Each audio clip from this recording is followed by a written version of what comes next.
اعوذ باللہ من الشیطان الرجیم بسم اللہ الرحمن الرحیم الحمد للہ رب العالمین والصلاة والسلام علی خیر خلقہ محمد وآلہ الطیبین الطاہرین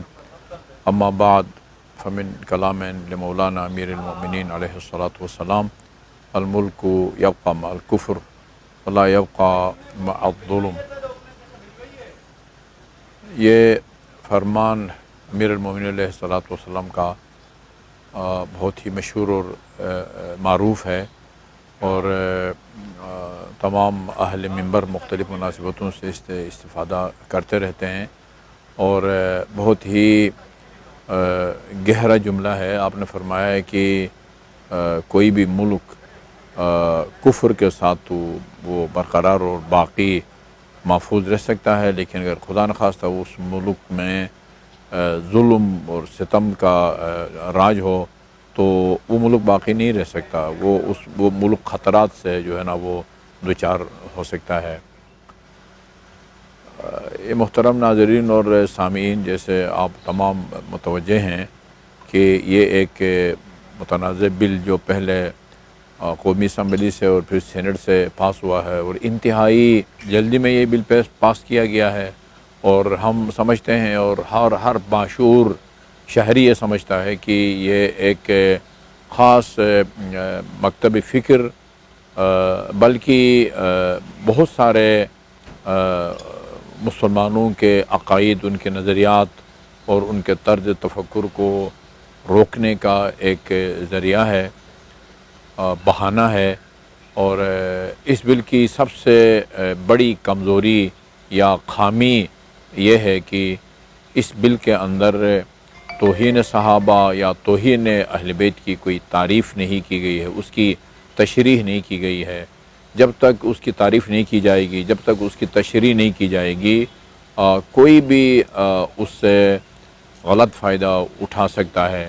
اور اس سے پہلے ہمارے پاس بہت ساری مثالیں موجود ہیں، اور اگر کسی جگہ حضرت علی